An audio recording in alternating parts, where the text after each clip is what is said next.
自民党の新しい時代を刻みました。誠にありがとうございます。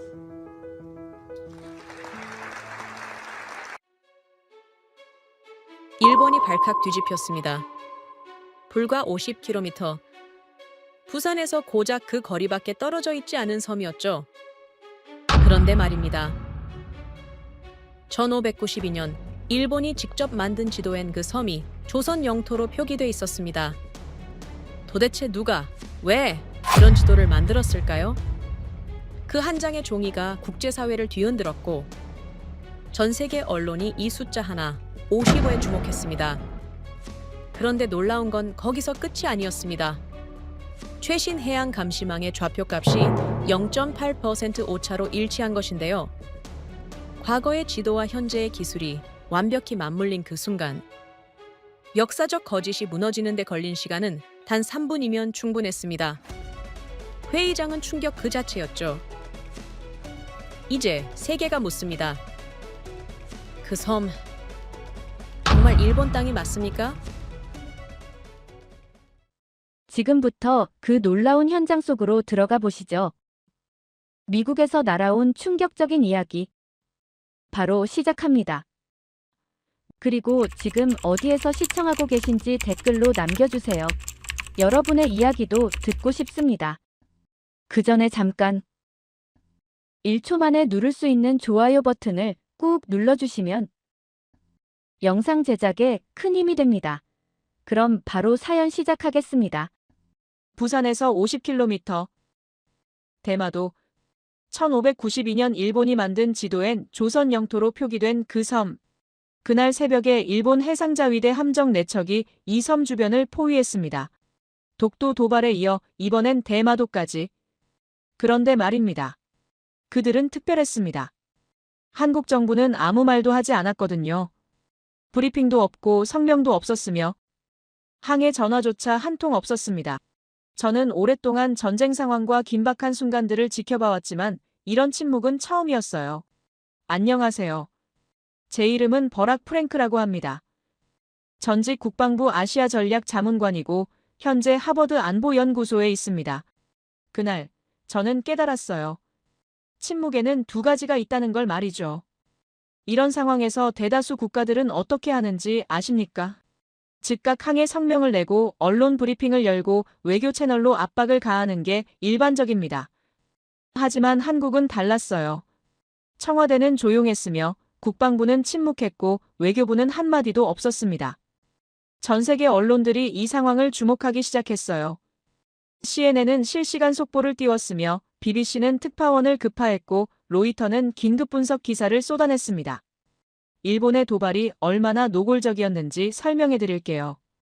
새벽 4시 일본 규슈 지역 사세보 기지에서 비상경보가 울렸습니다. 사세보는 일본 해상자위대의 주요 거점 중 하나로 한반도와 가장 가까운 대규모 해군 기지예요. 이곳에서 최신의 이지스함 아사카제를 선두로 구축함 3척이 동시에 출항 명령을 받았습니다. 위성 추적 시스템이 보여준 일본 함대의 움직임은 정말 치밀했어요. 4척의 함정이 각각 다른 항로를 택해 대마도를 향해 수렴하고 있었거든요. 마치 사냥감을 포위하듯 동서남북에서 동시에 접근하는 완벽한 배치였습니다. 해가 뜨자 첫 번째 충격이 왔어요. 일본 함정들이 대마도 동쪽 해역에 일제히 정박한 겁니다. 이게 왜 충격이었냐면요. 대마도는 일본이 자국 영토라고 주장하는 곳이잖아요. 그런데 자국 영토 앞바다에 최신의 전투함 4척을 전투 배치 상태로 정박시킨다는 건 뭔가 보여주기 위한 거라는 뜻이었어요. 마치 한국을 향해 우리가 시료 지배하고 있다는 걸 과시하는 군사적 시위였던 겁니다. 각 함정의 레이더가 동시에 가동되면서 대마도 전체를 완전 포착했습니다. 일본 해상자위대는 대마도 해역에서 정기 순찰 훈련을 시작한다고 발칵 발표했어요. 하지만 위성 영상 속 현실은 달랐습니다. 각 함정마다 대함 미사일 발사대가 육지 방향으로 향해 있었고 헬기 갑판에는 대형 헬기들이 이륙 대기 상태였거든요. 이건 단순한 훈련이 아니라 명백한 무력 과시였어요. 더욱 놀라운 건 총리 관저의 움직임이었습니다. 고위 관계자가 직접 기자회견을 열었어요. 대마도는 역사적으로, 법적으로, 지리적으로 일본 고유 영토라고 선언했습니다. 그는 에도 시대 문서부터 메이지 시대 행정 기록까지 수백 페이지 자료를 공개했어요. 유럽뿐만 아니라 아시아에서 주요 언론들이 일제히 이 발표를 보도하기 시작했습니다. 저는 워싱턴의 전략정보통합센터에서 이 모든 걸 지켜보고 있었어요. 이곳은 국방부와 국무부가 공동 운영하는 핵심 분석 기관으로 동부가 안보 상황을 실시간으로 모니터링하는 곳입니다. 동료들도 모두 당황한 표정이었어요. 한국이 이렇게 조용한 건 처음 본다는 반응이었거든요. 일본 전문가인 데이비드 첸 박사는 일본 자료가 워낙 완벽해서 한국이 할 말이 없는 것 같다고 분석했습니다. 저도 솔직히 그렇게 생각했어요. 어쩌면 한국이 이번엔 정말 물러설지도 모른다고요. 24시간이 지나도록 한국의 침묵은 계속됐습니다. 위성 모니터 화면에는 일본 함정 4척만 떠 있을 뿐 한국 측 그림자조차 보이지 않았어요. 대마도 해역은 마치 일본이 완전 장악한 것처럼 보였습니다. 보통 한국은 영토 문제에 대해서는 매우 격렬하게 반응하거든요. 그런데 이번엔 정말 조용했어요. 바로 그때 미국 정부에서 긴급 소집 명령이 떨어졌습니다. 윌리엄 체인버스 국방장관이 직접 저를 호출한 겁니다.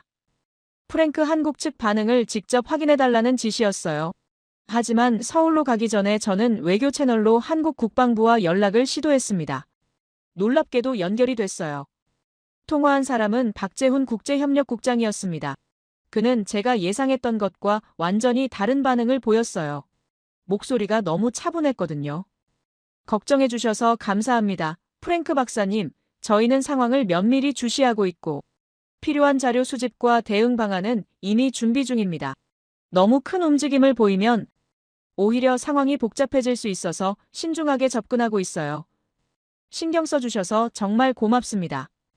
저는 전화를 끊고 나서 더 혼란스러웠어요. 이건 포기한 게 아니라 뭔가 계획이 있다는 뜻이었거든요.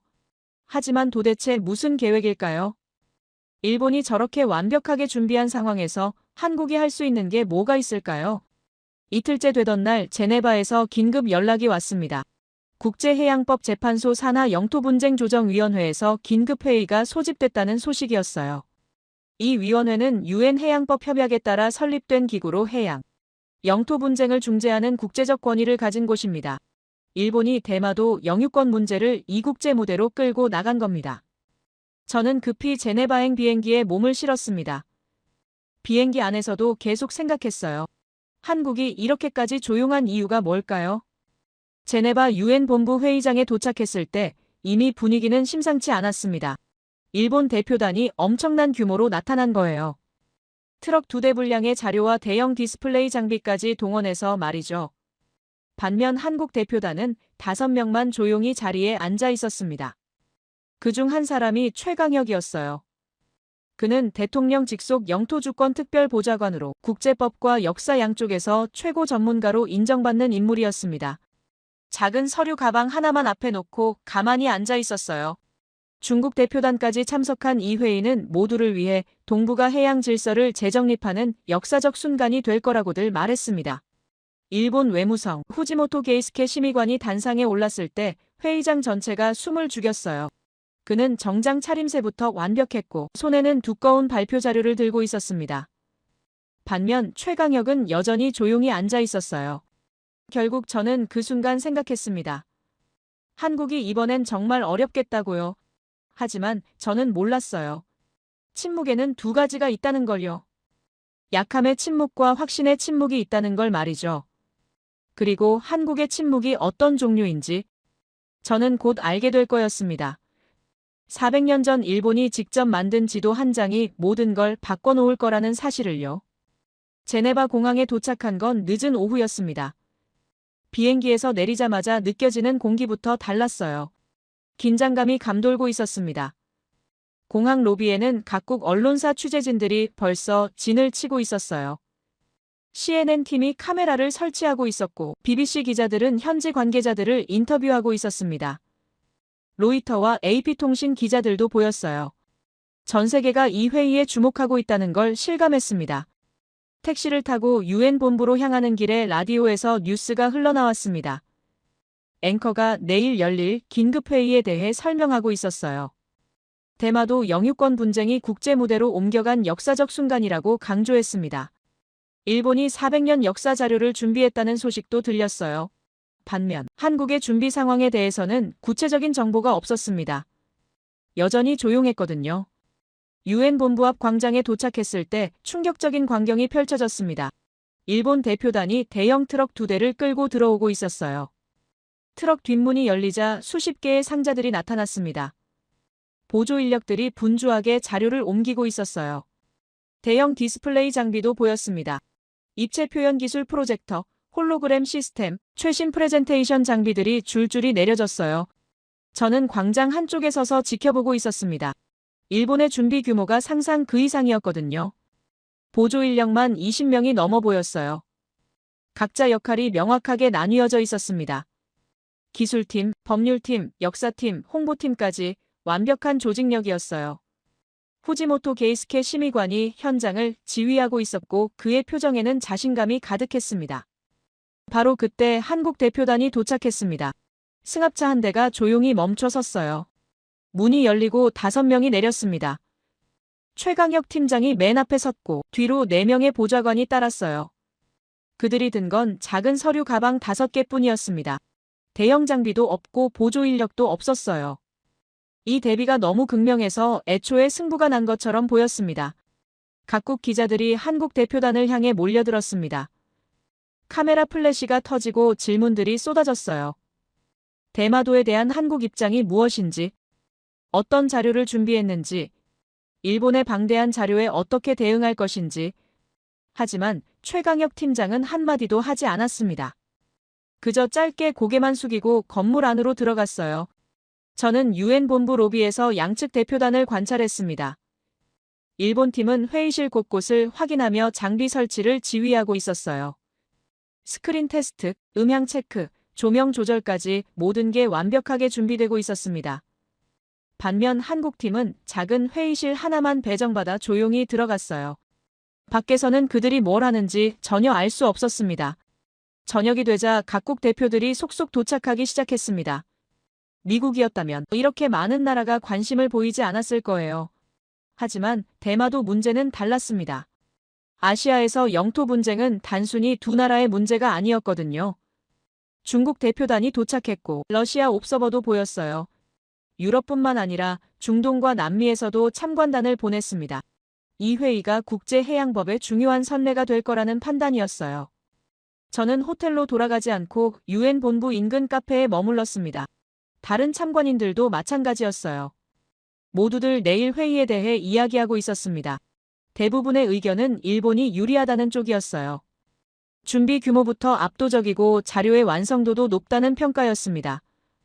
한 프랑스 외교관은 한국이 감정에 호소하는 전략을 쓸 거라고 예상했어요. 하지만 국제 무대에서는 감정보다 증거가 중요하다고 덧붙였습니다. 밤 9시쯤 저는 다시 유엔 본부로 돌아갔습니다. 불이 켜진 회의실들이 보였어요. 일본 팀은 여전히 리허설을 하고 있었습니다. 후지모토 심의관이 스크린 앞에 서서 발표 연습을 하고 있었고 팀원들이 타이밍을 체크하고 있었어요. 완벽을 추구하는 모습이었습니다. 반면 한국팀이 있는 회의실은 조용했습니다. 불은 켜져 있었지만 밖에서는 아무 소리도 들리지 않았어요. 저는 궁금했습니다. 그들이 대체 무엇을 준비하고 있는지요?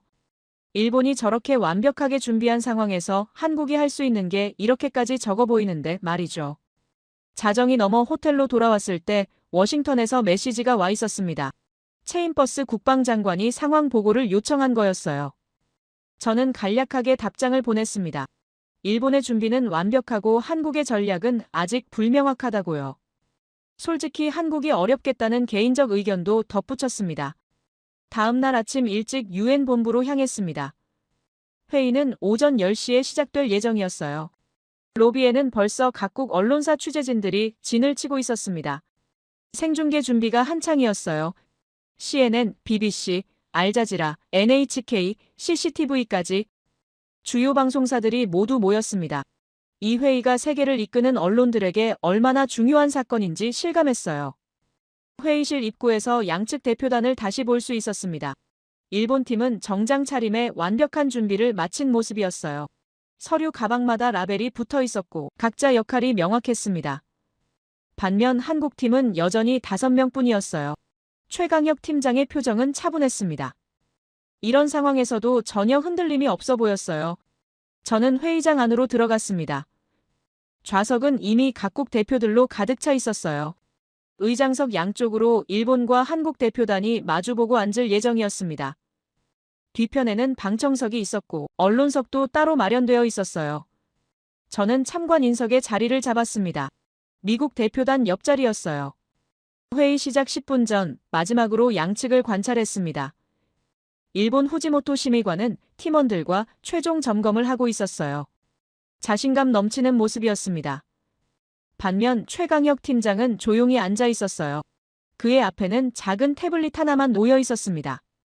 저는 생각해보면 그때 이상한 느낌을 받았어요. 최강혁 팀장의 차분함이 포기처럼 보이는 게 아니라 뭔가 준비된 듯한 여유처럼 느껴졌거든요. 바로 그때 한국 팀원 한 명이 조용히 자리를 떠났습니다. 복도로 나가더니 잠시 후 낡은 서류 케이스 하나를 들고 돌아왔어요. 케이스가 오래되어 보였습니다. 가죽이 닳아 있었고 모서리가 헤어져 있었어요. 그 안에 뭐가 들어있는지는 알 수 없었습니다. 하지만 최강혁 팀장이 그 케이스를 받아들고 잠깐 눈을 감았어요. 마치 준비를 다시 확인하는 듯한 모습이었습니다. 의장이 들어왔습니다. 회의 시작을 알리는 의사봉 소리가 회의장에 울려 퍼졌어요. 과거와 현재가 충돌하는 역사적 순간이 시작되려 하고 있었습니다.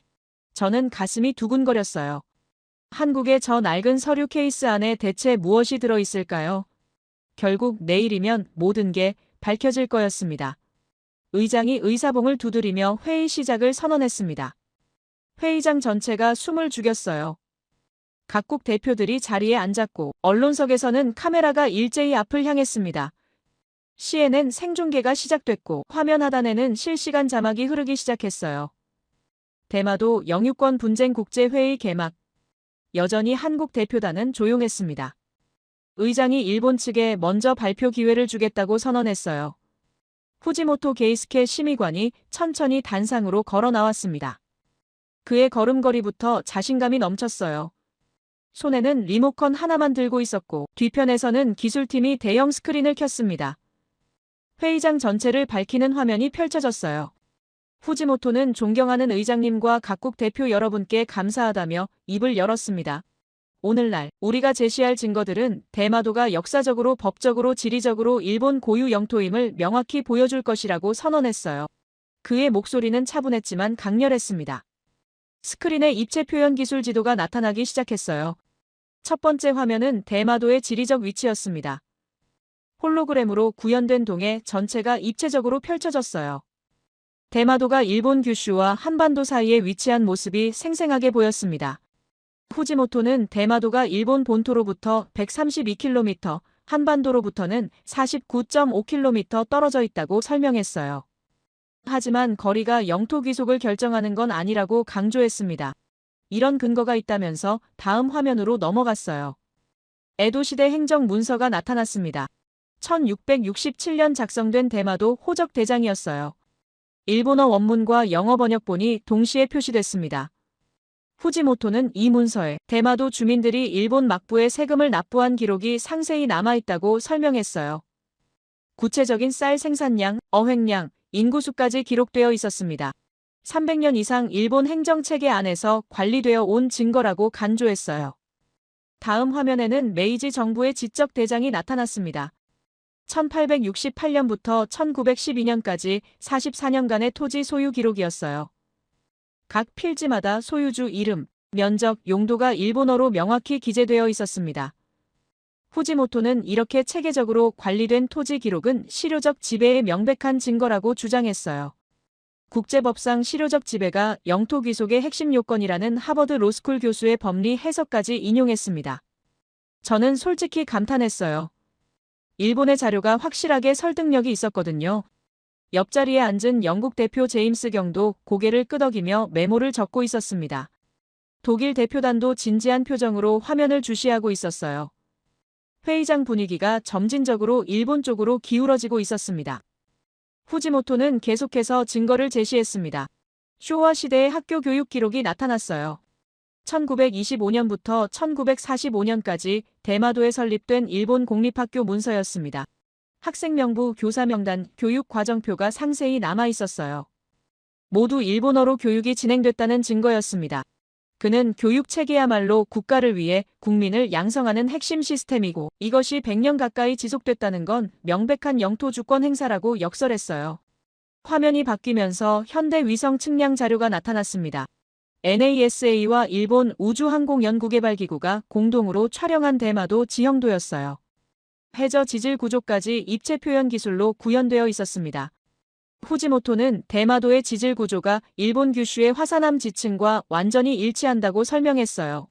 반면 한반도 남부의 퇴적암 지층과는 명확히 다르다는 도쿄대학 지질학 교수의 연구 논문을 제시했습니다. 저는 생각해보면 그때 한국이 이미 진 것 같다는 생각을 했어요. 일본의 증거가 너무 체계적이었거든요. 역사 기록, 행정 문서, 지질 조사까지 300년이 넘는 시간 동안 축적된 자료들이었습니다. 미국도 이 정도 준비를 하지는 못했을 거예요. 일본의 치밀함이 정말 대단했습니다. 후지모토는 국제법 해석으로 넘어갔습니다. 1951년 샌프란시스코 강화조약 원문이 화면에 나타났어요. 그는 이 조약에서 일본이 포기한 영토 목록에 대마도가 포함되지 않았다고 강조했습니다. 국제사회가 대마도를 일본 영토로 인정했다는 명백한 증거라고 주장했어요. 조약 원문을 기초한 하버드 로스쿨 교수들의 법리 분석까지 첨부했습니다.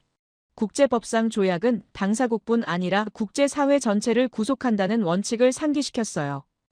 40분간 계속된 후지모토의 발표는 압도적이었습니다. 역사, 행정, 지질, 법률, 모든 측면에서 완벽하게 준비된 자료였어요. 각 단계마다 권위 있는 전문가들의 의견이 뒷받침됐고 반박하기 어려운 증거들로 가득했습니다. 저는 객관적으로 봐도 일본의 주장이 설득력 있다고 인정할 수밖에 없었어요. 발표가 끝나자 회의장에 박수가 터져나왔습니다.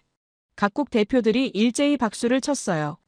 일본 대표단은 만족스러운 표정으로 자리에 앉았습니다. 후지모토의 얼굴에는 승리의 미소가 번졌어요. 반면 한국 대표단은 여전히 조용했습니다. 최강혁 팀장은 표정 변화 없이 앞을 바라보고 있었어요. 바로 그때 회의장 벽면에 전광판이 켜졌습니다. 실시간 여론조사 결과가 나타나기 시작했어요. 각국 대표들에게 현재까지 발표 내용을 바탕으로 의견을 물은 거였습니다. 숫자가 천천히 올라갔어요. 대마도 영유권에 대한 귀하의 판단은 일본 영토 58%, 한국 영토 22%, 판단 보류 20%. 저는 깜짝 놀랐어요. 일본이 과반수를 넘긴 겁니다. 더욱 충격적인 건 시간이 갈수록 일본 쪽 비율이 계속 올라가고 있다는 점이었어요. 일본은 완벽하게 준비해왔고 그 결과가 전광판에 그대로 나타나고 있었습니다. 한국의 22%는 턱없이 부족한 수치였어요. 의장이 한국 측에 발표 기회를 주겠다고 선언했습니다. 하지만 최강혁 팀장은 자리에서 일어나지 않았어요. 그는 조용히 손을 들어 발언권을 요청했습니다. 의장이 고개를 끄덕이자 최강혁 팀장은 자리에 앉은 채로 한마디만 했습니다. 현장 검증을 먼저 받아달라고 요청한다고요. 회의장이 웅성거렸습니다. 현장 검증이라니 이런 건 회의 규정에 없는 절차였어요. 일본 후지모토 심의관이 즉시 반발했습니다. 우리는 충분한 증거를 제시했고 현장 검증은 불필요하다고 항변했어요. 하지만 최강혁 팀장은 차분하게 규정 제15조에 따르면 당사국은 기술적 검증을 요청할 수 있다고 반박했습니다. 의장이 규정집을 뒤적거렸어요. 정말로 그런 조항이 있었습니다. 잘 사용되지 않는 조항이었지만 분명히 존재했어요. 의장이 허용하겠다고 선언했습니다. 그런데 말입니다. 어떤 검증을 하겠느냐는 질문이 이어졌어요. 최강혁 팀장은 대답하지 않았습니다. 그저 적절한 시기에 말씀드리겠다고만 했어요. 그리고 다시 조용히 앉았습니다. 회의장이 다시 웅성거렸어요. 사람들은 서로 얼굴을 마주보며 어리둥절해했습니다. 한국이 대체 무슨 전략을 쓰는지 아무도 이해할 수 없었거든요. 전광판의 숫자가 다시 움직였어요. 일본 영토 64%, 한국 영토 18%, 판단 보류 18%, 일본이 60%를 돌파한 겁니다. 한국은 오히려 더 떨어졌어요. 최강혁 팀장의 애매한 대응이 오히려 역효과를 낸 거였습니다. 저는 옆자리 독일 대표에게 한국이 왜 저러는지 물었어요. 그는 고개를 저으며 자료가 없어서 시간을 끄는 것 같다고 답했습니다. 프랑스 대표도 고개를 끄덕였어요. 일본 준비가 워낙 완벽해서 한국이 섣불리 반박하기 어려운 상황이라고 분석했습니다. 감정적 대응 대신 이런 전략으로 시간을 벌려는 것 같다고 덧붙였어요. 하지만 국제 무대에서는 명확한 증거가 중요하다며 한국의 전략이 효과적이지 않다고 평가했습니다. 회의가 끝난 후 복도에서 만난 일본 대표들은 환한 표정이었어요. 후지모토는 동료들과 악수를 나누며 승리를 확신하는 듯 했습니다. 예상보다 쉬웠다는 대화가 들렸어요. 한국이 이렇게 빨리 무너질 줄 몰랐다는 얘기도 나왔습니다. 반면 한국 대표단은 조용히 회의장을 나왔어요. 최강혁 팀장의 표정은 여전히 차분했지만 주변 분위기는 무겁게 느껴졌습니다. 기자들이 몰려들었지만 한국팀은 한마디도 하지 않고 승합차에 올라탔어요. 객관적으로 보면 한국의 패배는 명확했습니다. 그날 밤 호텔에서 워싱턴의 체인버스 국방장관에게 보고 전화를 드렸습니다. 일본이 압도적으로 앞서고 있고 한국은 아무런 준비가 안 되어 있는 것 같다고 보고했어요. 장관은 한국이 정말 포기한 건지 물었고 저는 거의 확실하다고 답했습니다. 내일 최종 결정이 나겠지만 결과는 뻔해 보인다고 덧붙였어요. 하지만 전화를 끊고 나서도 뭔가 찜찜한 느낌이 들었습니다. 한 가지 의구심이 계속 머릿속을 맴돌았어요. 한국이 이렇게까지 조용한 게 정말 포기 때문일까요? 최강혁 팀장의 차분함이 계속 신경 쓰였습니다. 오직 그의 표정만은 패배한 사람 같지 않았거든요. 다음 날 회의가 재개됐습니다. 회의장은 어제보다 더 많은 사람들로 가득했어요. 어제 일본의 압도적 발표를 본 각국 언론들이 오늘 한국의 대응을 주목하고 있었거든요. 전광판에는 여전히 어제 수치가 그대로 떠 있었습니다. 일본 64%, 한국 18%, 판단 보류 18%. 객관적으로 봐도 한국이 이렇게까지 불리한 상황은 드물었어요. 의장이 한국 측에 발표 기회를 다시 주겠다고 선언했습니다. 최강혁 팀장이 천천히 자리에서 일어났어요. 그의 손에는 어제 봤던 그 낡은 서류 케이스가 들려 있었습니다. 회의장이 조용해졌어요. 모두가 한국이 어떤 반박을 할지 궁금해했거든요. 최강혁 팀장은 단상으로 걸어가면서 그 케이스를 조심스럽게 탁자 위에 올려놓았습니다. 최강혁 팀장이 회의장을 천천히 둘러보며 어제 일본이 제시한 자료들은 정말 훌륭했다고 인정했습니다. 300년 이상 축적된 행정 기록과 현대 과학 기술까지 동원한 완벽한 준비였다고 평가했어요. 회의장이 웅성거렸습니다. 한국이 일본을 칭찬하는 게 이상했거든요. 하지만 최강혁 팀장은 침착하게 말을 이었어요. 그런데 말입니다. 한 가지 질문을 드리겠다며 입을 열었습니다. 역사의 진실은 누가 기록하느냐에 따라 달라질 수 있는지 물었어요. 각국 대표들이 고개를 갸우뚱했습니다. 최강혁 팀장은 만약 일본이 스스로 작성한 기록에 다른 내용이 있다면 그것도 증거로 인정해야 하지 않겠느냐고 덧붙였습니다. 회의장이 조용해졌어요. 무슨 의미인지 모두가 궁금해했습니다. 최강혁 팀장이 낡은 서류 케이스를 열었습니다. 안에서 오래된 지도 한 장이 나타났어요. 종이가 누렇게 변색되어 있었고 모서리가 약간 헤어져 있었습니다. 하지만 보존 상태는 양호했어요. 그는 조심스럽게 지도를 꺼내 스크린 카메라 앞에 놓았습니다. 대형 스크린에 그 지도가 확대되어 나타났어요. 이것은 1592년 도요토미 히데요시의 명령으로 제작된 조선국 8도 총도라고 최강혁 팀장이 설명하기 시작했습니다. 임진왜란을 일으킨 바로 그 도요토미 히데요시가 조선 침략을 준비하면서 정확한 지리 정보를 파악하기 위해 만든 지도라고 덧붙였어요. 회의장이 술렁거리기 시작했습니다. 도요토미 히데요시의 이름만으로도 충분히 권위 있는 자료였거든요. 화면이 확대되면서 지도 한쪽 모서리가 클로즈업 됐습니다. 거기에 섬 하나가 보였어요. 최강혁 팀장이 레이저 포인터로 그 섬을 가리켰습니다. 이것이 대마도이고 여기 한자로 명확히 조선국 경상도 소속이라고 적혀 있다고 설명했어요. 회의장이 순간 얼어붙었습니다. 저는 눈을 의심했어요. 일본이 만든 지도에 대마도가 조선 땅으로 표기되어 있다니요. 일본 후지모토 심의관이 즉시 벌떡 일어났습니다. 그의 얼굴이 붉어지고 있었어요. 감정적으로 그 지도의 출처를 밝히라고 요구했습니다. 목소리가 떨리고 있었어요. 의장이 후지모토에게 발언권을 주었고 그는 흥분한 상태로 말을 이어갔습니다. 그런 지도는 본 적이 없고 위조 가능성이 있다고 주장했어요. 최강혁 팀장은 차분하게 이 지도는 일본 국립공문서관에 보관 중인 원본이라고 답했습니다. 보관 번호는 내각문고 소장 고지도류 조선국 8도 총도이고 일본 정부가 직접 관리하고 있는 공식 문서라고 설명했어요. 그는 태블릿을 들어 일본 국립공문서관 홈페이지를 화면에 띄웠습니다. 정말로 그 지도가 등록되어 있었어요. 등록 날짜, 보관 위치, 상태까지 상세히 기록되어 있었습니다. 후지모토가 다시 반박하려 했지만 최강혁 팀장은 말을 이었습니다. 이 지도가 왜 중요한지 설명하겠다며 추가 자료를 공개했어요. 화면에 또 다른 문서가 나타났습니다. 도요토미 히데요시가 조선 침략을 명령하면서 작성한 군사 작전 계획서였어요.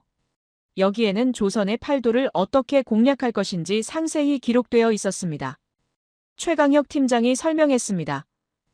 도요토미 히데요시는 적을 정확히 알기 위해 최고 수준의 지도 제작을 명령했고 당시 일본 최고 기술자들이 동원되어 이 지도를 만들었다고요.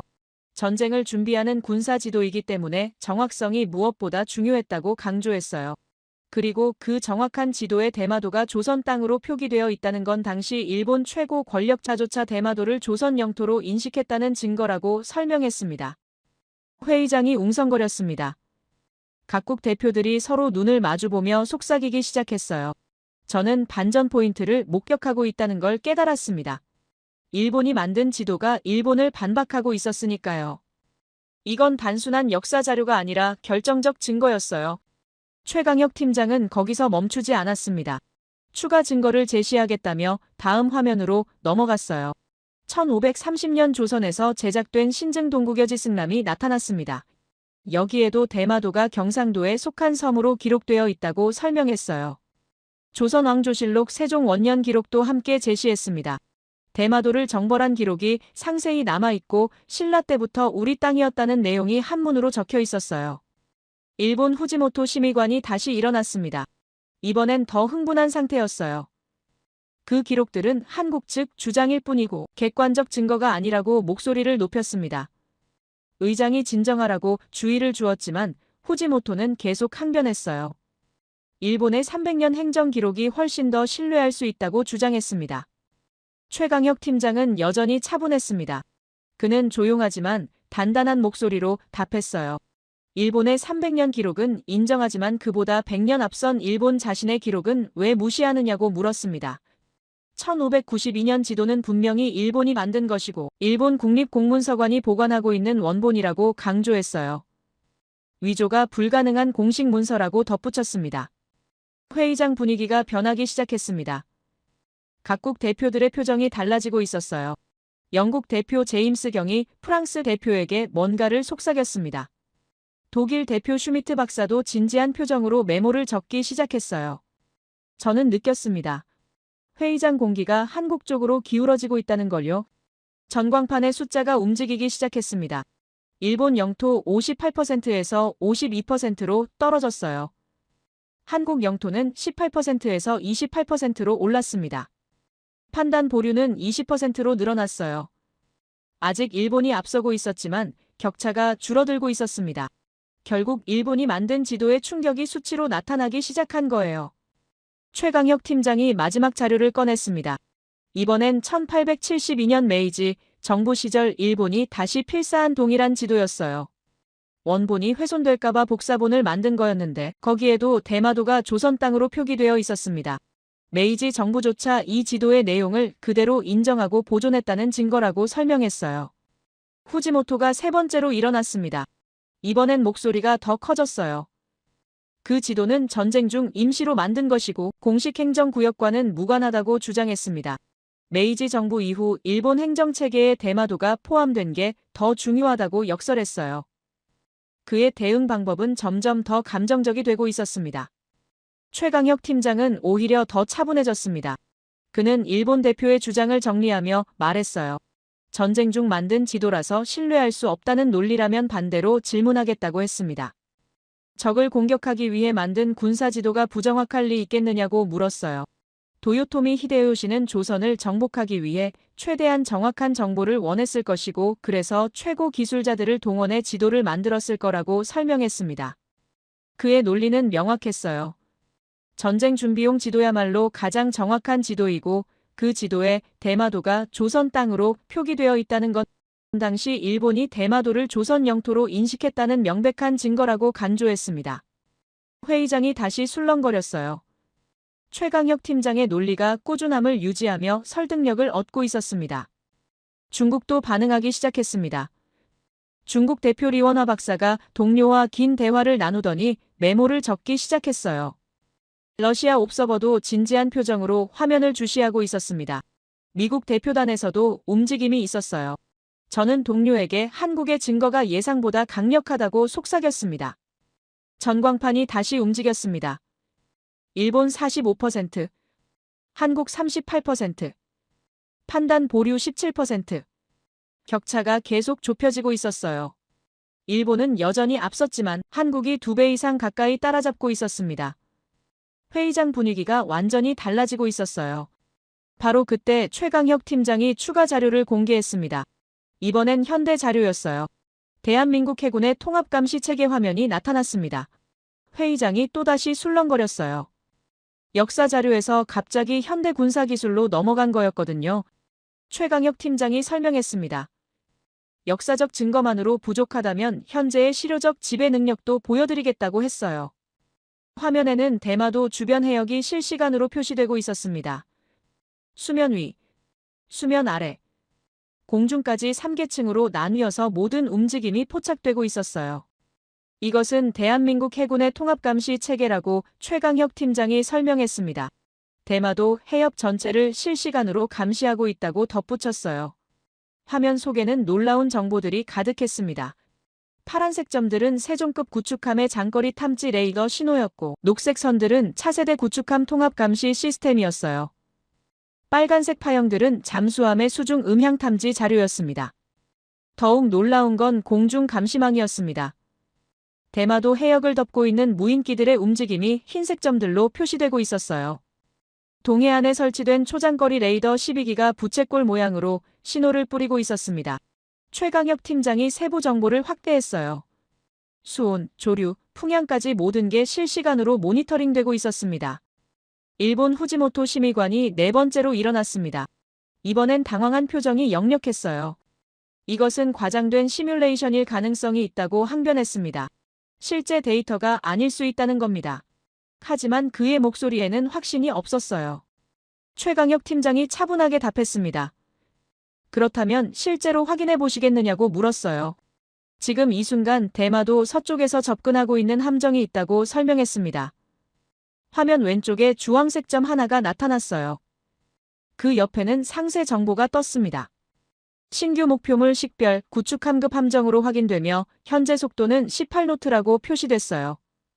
동남쪽으로 항진하고 있고 신호 특성상 일본 해상자위대 소속으로 추정된다는 정보가 나타났습니다. 예상 함명은 아카츠키 유도탄 구축함 171번이라고 구체적으로 표시됐어요. 회의장이 술렁거렸습니다. 일본 대표단은 급히 자신들의 태블릿을 확인하기 시작했어요. 하지만 그들의 화면에는 아무것도 나타나지 않았습니다. 일본 기술 담당자가 당황스러워하며 자신들 시스템에는 아무것도 잡히지 않는다고 보고했어요. 최강혁 팀장은 설명했습니다. 현재 그 함정은 엔진 반출력 상태로 은밀 기동 중이고 일반적인 감시 장비로는 탐지가 어려운 조건이라고 했어요. 하지만 대한민국 시스템에는 약 1분 뒤 일본 화면에도 나타날 예정이라고 덧붙였습니다. 시간이 흘러갔습니다. 30초, 40초, 50초. 회의장 전체가 숨을 죽이고 지켜봤어요. 정확히 1분 후 일본 측 태블릿에서 삐 소리가 났습니다. 화면에 새로운 신호가 나타난 거였어요. 위치와 속도, 방향 모든 게 한국 화면과 정확히 일치했습니다. 회의장이 웅성거렸습니다. 각국 대표들이 놀란 눈으로 서로를 바라봤어요. 한국이 일본 함정을 일본보다 먼저 탐지한 겁니다. 저는 충격을 받았어요. 한국의 기술 수준이 이렇게까지 높을 줄 몰랐거든요. 미국 대표단에서 윌슨 기술 참모가 저에게 다가왔습니다. 한국 신호와 동일한 목표물을 미국도 포착했다고 보고했어요. 위치와 속도 오차는 0.8%에 불과하다고 덧붙였습니다. 이건 한국 데이터가 진짜라는 뜻이었어요. 중국도 같은 신호를 잡았다고 확인했습니다. 전광판이 극적으로 움직였습니다. 일본 38%, 한국 48%, 판단 보류 14%, 한국이 처음으로 앞섰습니다. 역시 기술력의 실제 시연이 결정적이었어요. 일본의 역사 자료도 훌륭했지만 한국은 역사와 현재 기술력을 모두 증명해 보인 겁니다. 일본 후지모토 심의관은 더 이상 반박하지 못했습니다. 자국 함정을 자국보다 먼저 탐지한 한국의 능력 앞에서 할 말이 없었던 거예요. 그의 얼굴은 창백했고 동료들과 긴급 회의를 시작했습니다. 반면 최강혁 팀장은 여전히 차분했어요. 최강혁 팀장이 마지막으로 말했습니다. 역사는 감추려 해도 결국 드러나는 법이고 특히 자신들이 기록한 역사는 더욱 그렇다고 했어요. 그리고 기술은 거짓말을 하지 않는다고 덧붙였습니다. 우리는 역사적 증거와 현대 기술력으로 대마도와의 연결을 명확히 보여드렸다고 선언했어요. 회의장에 박수가 터져나왔습니다. 각국 대표들이 일제히 박수를 쳤어요. 저도 모르게 손뼉을 치고 있었습니다. 한국의 저력이 정말 대단했거든요. 조용히 준비해온 증거들이 의식을 완전히 바꿔놓은 겁니다. 전광판 최종 수치가 떴습니다. 일본 32%, 한국 53%, 판단 보류 15%, 한국이 과반수를 넘긴 순간이었어요. 저는 그때 깨달았습니다. 침묵 속에 숨겨진 한국의 전략이 얼마나 치밀했는지를요. 그들은 일본이 만든 지도와 현대기술력이라는 두 개의 결정적 카드를 가지고 있었던 겁니다. 회의가 끝난 직후 회의장 밖은 혼란에 빠졌습니다. 각국 기자들이 양측 대표단을 향해 몰려들었어요. 카메라 플래시가 터지고 질문들이 쏟아졌습니다. 일본 후지모토 심의관은 고개를 숙인 채 빠르게 회의장을 빠져나갔어요. 반면 최강혁 팀장은 짧은 코멘트를 남겼습니다. 진실은 언제나 드러나게 되어 있고 우리는 그저 역사가 말하게 했을 뿐이라고 했어요. 저는 호텔로 돌아가 긴급 보고서를 작성하기 시작했습니다. 워싱턴의 체인버스 국방장관에게 보낼 보고서였어요. 상황이 완전히 역전됐고 한국의 증거가 예상을 뛰어넘는 수준이었다고 썼습니다. 특히 1592년 일본이 만든 지도가 결정타였다고 강조했어요. 일본이 스스로 만든 문서가 일본을 반박하는 상황이라고 덧붙였습니다. 보고서를 보내고 난 직후 CNN 속보 알림이 떴습니다. 일본에서 예상치 못한 생방송이 시작됐다는 소식이었어요. 저는 급히 노트북으로 생중계를 켰습니다. NHK 스튜디오에 나이든 남성 한 명이 앉아 있었어요. 흰 머리에 정장을 입은 70대 정도로 보이는 인물이었습니다. 자막이 화면 아래에 떴습니다.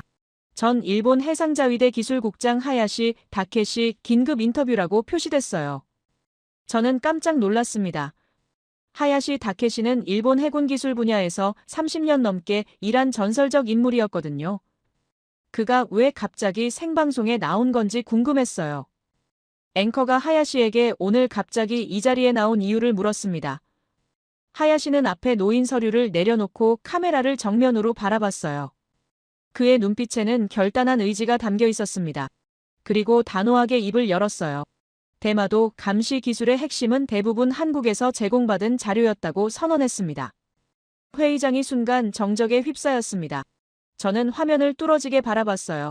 일본 내부 고위 기술자가 이런 폭탄 발언을 한다는 게 믿기지 않았거든요. 하야시는 말을 이었습니다. 일본의 독자 기술은 30%도 안 되고 한국이 제공한 신호체계 없이는 대마도 주변을 단 1시간도 제대로 감시할 수 없다고 고백했어요. NHK 스튜디오가 조용해졌습니다. 앵커조차 말을 잇지 못했어요. 하야시가 손에 든 얇은 서류철을 펼쳤습니다. 카메라가 서류를 클로즈업했어요. 이것은 1998년부터 2016년까지 일본 방위성 내부 보고서라고 설명했습니다. 각 페이지의 제목이 화면에 나타났습니다. 첫 번째 문서에는 대마도 감시 기술 한국 제공 의존도 70% 유지라고 쓰여 있었어요. 두 번째 문서는 한국 자료가 없을 경우 감시 공백 예상 시간 11시간이었습니다. 세 번째 문서가 가장 충격적이었어요. 대마도 주장은 기술적 근거 없음이라고 명시되어 있었거든요. 하야시는 마지막으로 고위 관계자들의 대마도 발언은 사실을 왜곡한 정치적 결정이었다고 밝혔습니다. 자신은 그 거짓말을 더 이상 감당할 수 없어서 이 자리에 나왔다고 덧붙였어요. 일본 여론이 폭발했습니다. 생방송을 보던 시민들이 SNS에 분노와 충격을 쏟아내기 시작했어요. 저는 주먹을 꽉 쥐었습니다. 일본이 숨긴 건 역사 기록뿐이 아니었던 겁니다. 기술력 전체를 속였던 거예요. 처음부터 일본은 한국의 도움 없이는 대마도 주변을 제대로 감시할 수 없었던 겁니다. 그런데도 대마도가 자신들 땅이라고 주장해왔다니요. 즉시 워싱턴으로 암호 전문을 보냈습니다. 일본 내부 고위 기술자가 한국 감시 체계 우위를 공식 인정했고 이렇게 중요한 정보를 숨겨왔다고 보고했어요. 동맹 전략 전면 재검토가 필요하다고 강조했습니다. 미국은 오랫동안 일본의 기술력을 신뢰해왔는데 그게 모두 거짓이었던 거거든요. 제네바 회의장으로 다시 돌아왔을 때 이미 모든 대표단이 하야시의 생방송 소식을 알고 있었습니다. 복도 곳곳에서 충격적이라는 반응이 들렸어요. 독일 대표는 30년간 국제사회를 속였다는 건 용납할 수 없다고 격분했습니다. 프랑스 대표도 고개를 저으며 이제야 진실이 드러났다고 평가했어요. 일본 대표단은 더 이상 회의장에 나타나지 않았습니다. 후지모토 심의관과 팀원들은 긴급 귀국길에 올랐다는 소식이 들렸어요. 반면 한국 정부 대표단은 여전히 차분했습니다. 최강혁 팀장은 기자들 앞에서 짧게 코멘트했어요. 우리는 오늘도 기록으로만 답했을 뿐이라고 말했습니다. 회의가 재개됐을 때 의장이 긴급 투표를 실시하겠다고 선언했습니다. 하야시의 폭로 이후 상황이 완전히 바뀌었기 때문이었어요. 각국 대표들이 태블릿으로 투표를 시작했습니다. 전광판에 숫자가 실시간으로 올라갔어요. 대마도 영유권에 대한 귀하의 최종 판단은 일본 영토 11%, 한국 영토 73%, 판단 보류 16%, 한국이 압도적 지지를 받은 겁니다. 일본은 11%로 급락했어요. 결국 일본 내부자의 폭로가 결정타였습니다. 자국 기술자가 모든 걸 고백해버리니 더 이상 변명할 여지가 없었던 거죠. 중국 대표단에서도 변화가 일어났습니다. 리원화 박사가 처음으로 한국 쪽을 향해 고개를 숙였어요. 한국의 주장이 옳았다고 공식적으로 인정한 순간이었습니다. 중국도 이제는 한국의 증거 앞에서 인정할 수밖에 없었던 겁니다. 러시아 옵서버도 한국의 노력이 결실을 맺었다고 평가했어요. 저는 그 순간 휴대폰으로 워싱턴에서 메시지를 받았습니다. 체인버스 국방장관의 직접 지시였어요. 즉시 전략 재편 검토에 착수하라는 내용이었습니다. 일본 중심에서 한국 중심으로 축 이동을 검토하라고 명시되어 있었어요. 역사적인 NHK 화면에서는 하야시가 마지막 말을 하고 있었습니다. 30년간 숨겨온 진실을 더 이상 감출 수 없고 일본 국민들도 알 권리가 있다고 강조했어요. 그의 꾸준함과 양심이 결국 진실을 드러낸 겁니다. 그런데 말입니다. 이건 한 사람의 용기만으로 된 게 아니었어요. 최강혁 팀장이 기자회견에서 추가 발언을 했습니다. 숨긴 진실은 언젠가 당사자의 입으로 돌아온다며 오늘이 바로 그날이라고 말했어요. 그 말이 회의장 전체에 울려 퍼지는 순간 저는 확신했습니다. 일본의 30년 대마도 전략이 완전히 무너졌다는 걸요. 일본 대표단은 이미 제네바를 떠났습니다. 더 이상 버틸 수 없는 상황이었거든요. 반면 한국 대표단은 여전히 차분했어요. 승리했지만 오만하지 않았고 사실을 증명했지만 과장하지 않았습니다. 그 품격 있는 모습을 보며 저는 깨달았어요. 한국이 단순히 기술적으로 우위에 있는 게 아니라 외교적 품격까지 갖춘 진정한 강국이라는 걸요.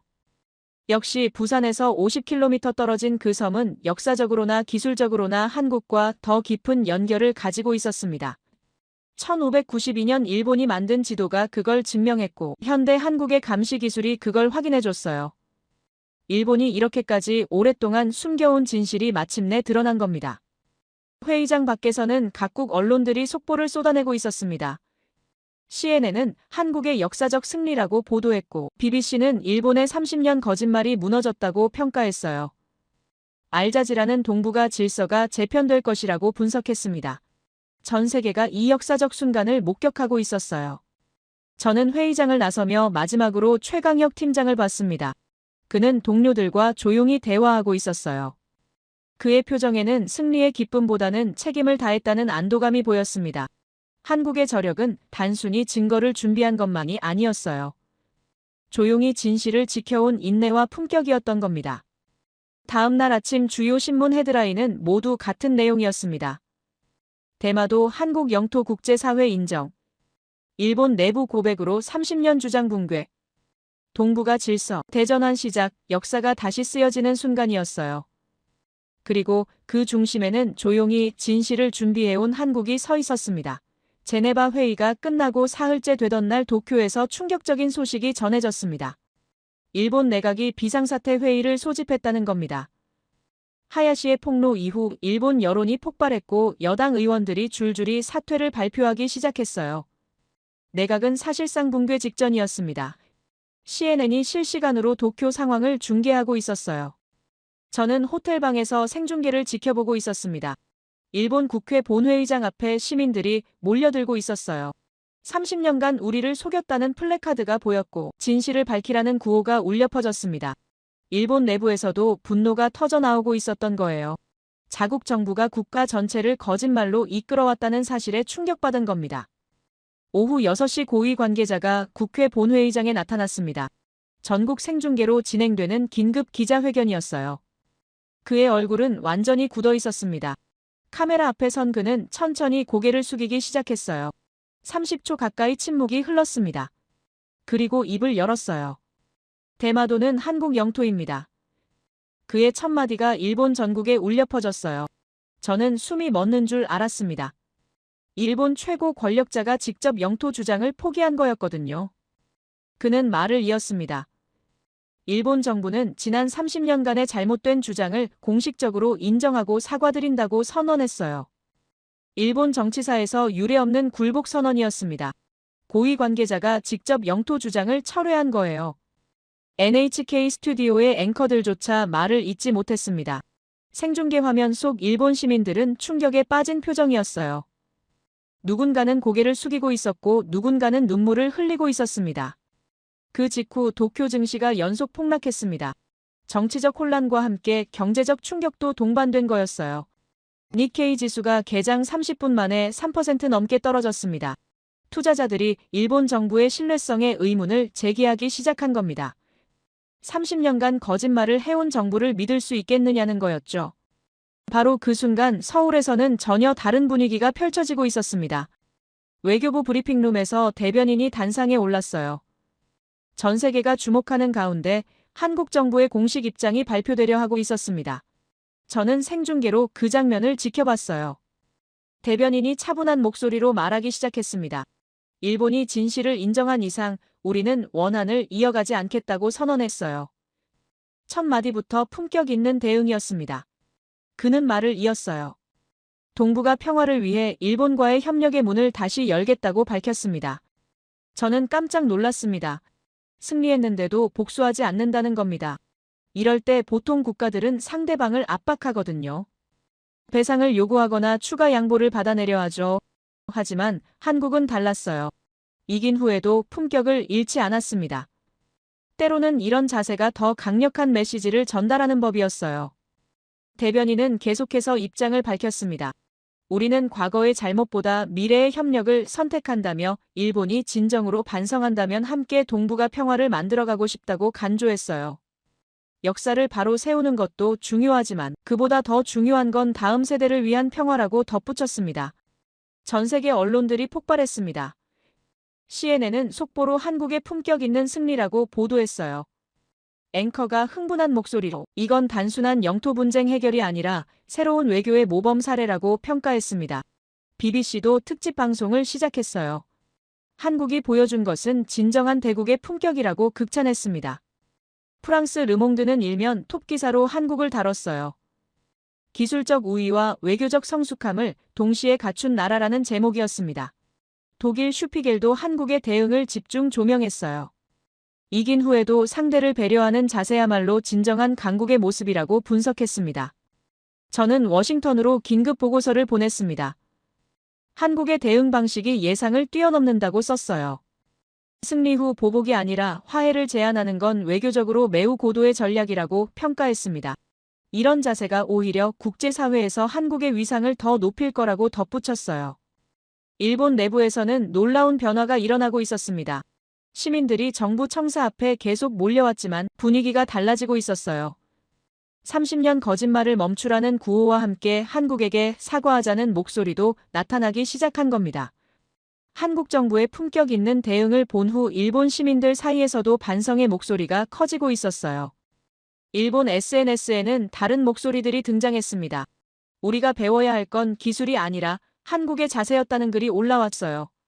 한국은 이겼지만 겸손했고 우리가 반성해야 한다는 댓글이 수천 개씩 달렸습니다. 일본 사회 내부에서도 전환이 일어나고 있었던 거예요. 제네바에서 최강혁 팀장을 마지막으로 만났을 때 저는 직접 물어봤습니다. 왜 이렇게까지 품격 있는 대응을 하느냐고요. 그는 차분하게 답했어요.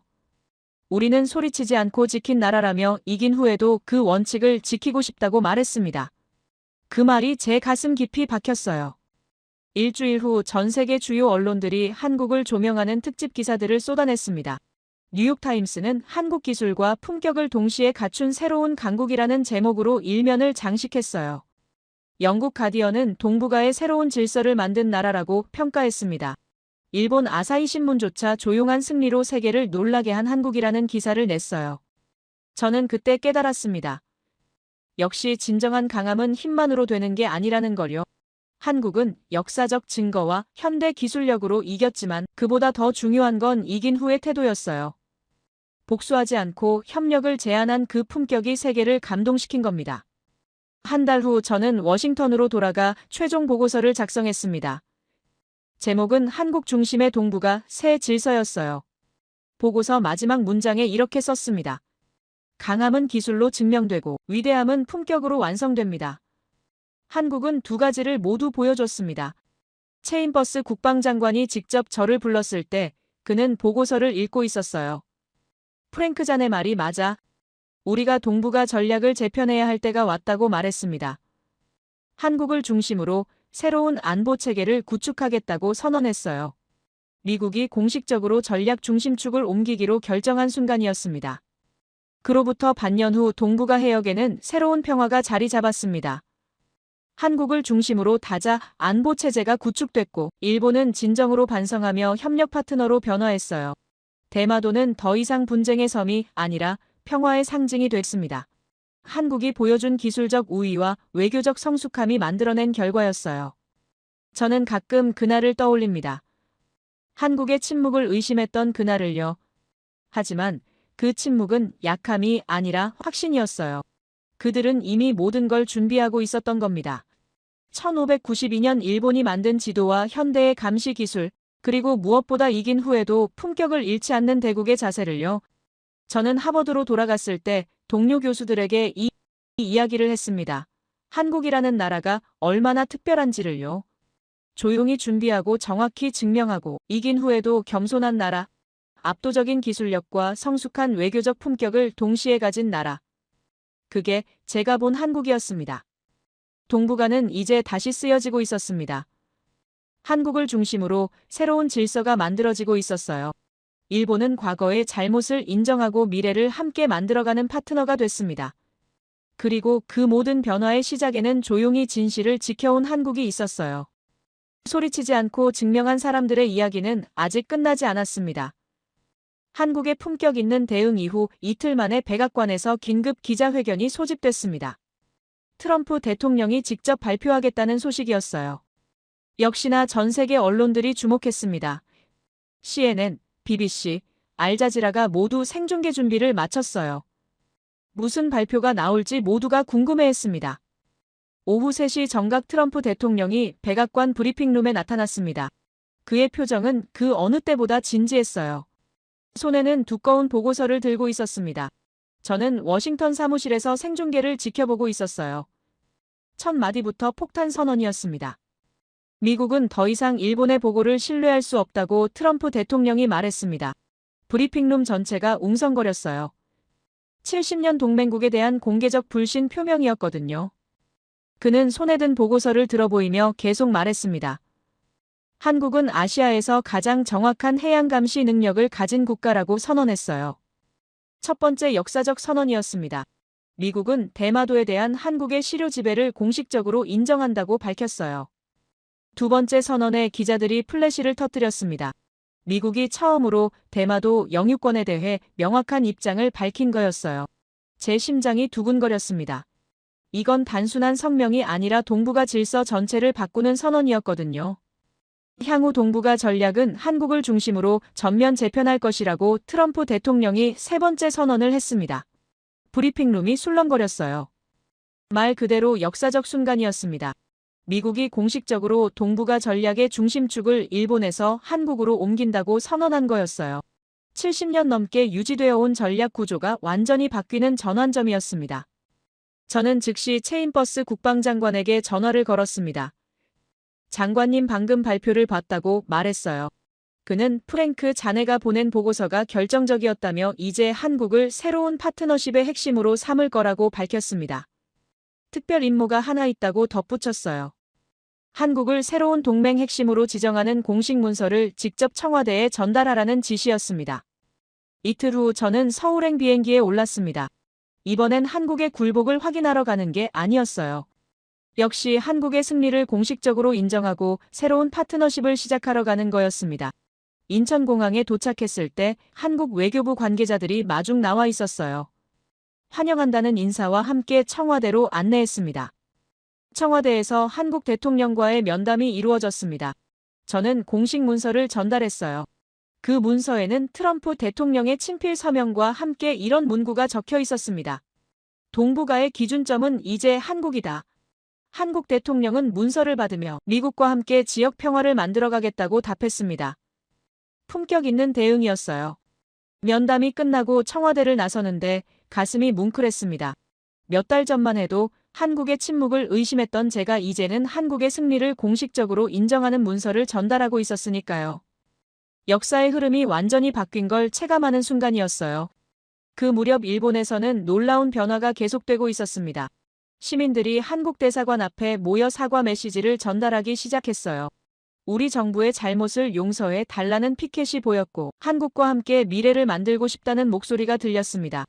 일본 SNS에는 한국에게 배우자는 글들이 계속 올라왔어요. 한국은 이겼지만 겸손했다는 댓글이 수만 개씩 달렸습니다. 우리가 반성해야 한다는 목소리도 커졌어요.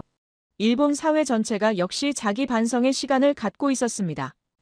한국의 품격 있는 대응이 일본 시민들의 마음까지 움직인 거였어요. 한 달 후 제네바에서 동북아 안보협력체 창설회의가 열렸습니다.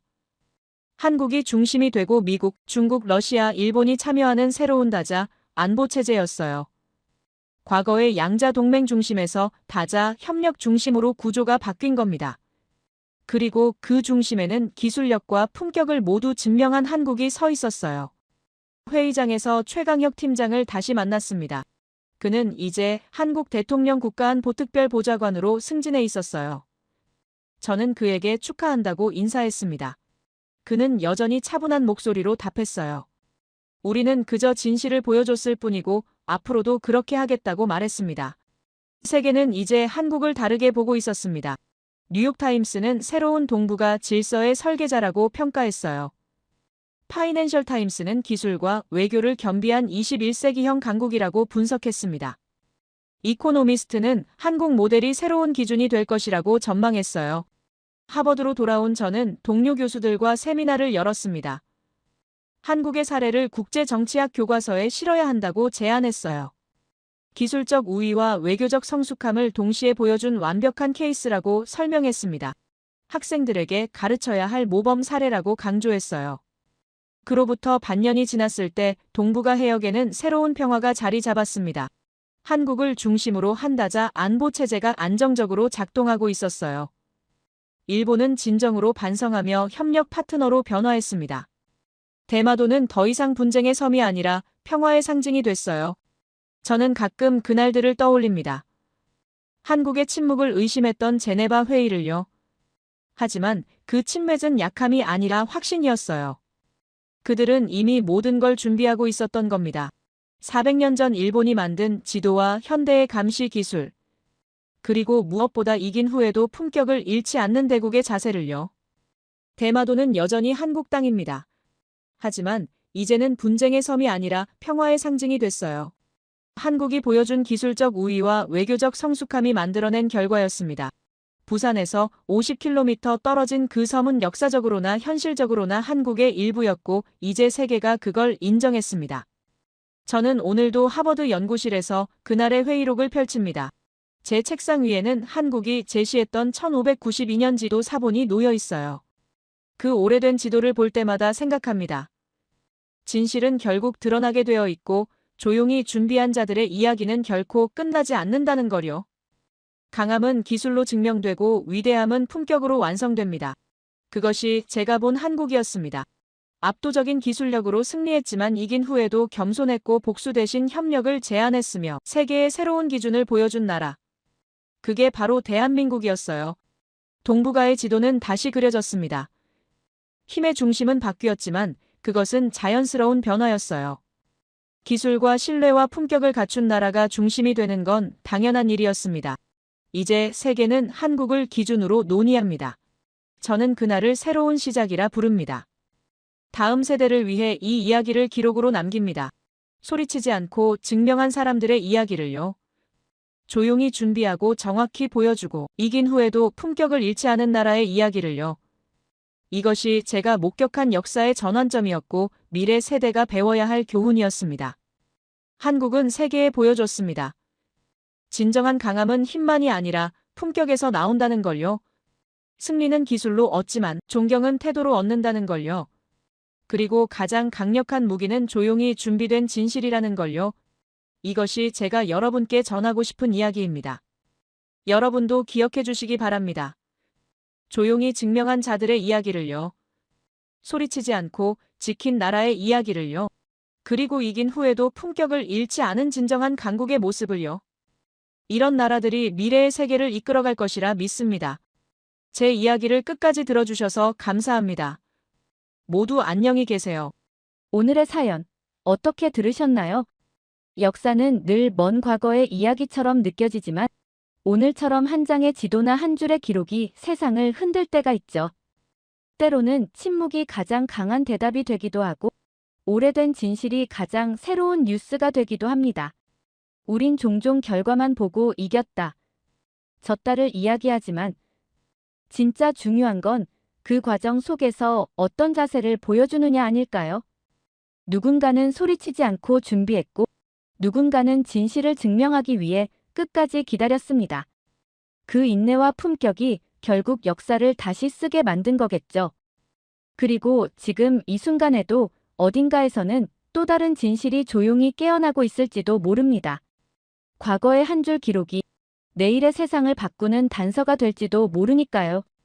여러분은 오늘의 이야기를 어떻게 느끼셨나요? 진실과 품격, 그리고 나라의 의미에 대해 어떤 생각이 드셨는지 여러분의 생각을 아래 댓글에 남겨주세요. 그리고 감동적인 사연을 주변 사람들과 공유하고 함께 이야기 나눠보세요. 마지막으로 1초밖에 걸리지 않는 구독과 좋아요, 알림 설정은 영상 제작에 큰 힘이 됩니다. 지금까지 감동을 담아 여러분께 진심을 전하는 감동담기였습니다. 오늘 하루도 행복한 하루 보내세요.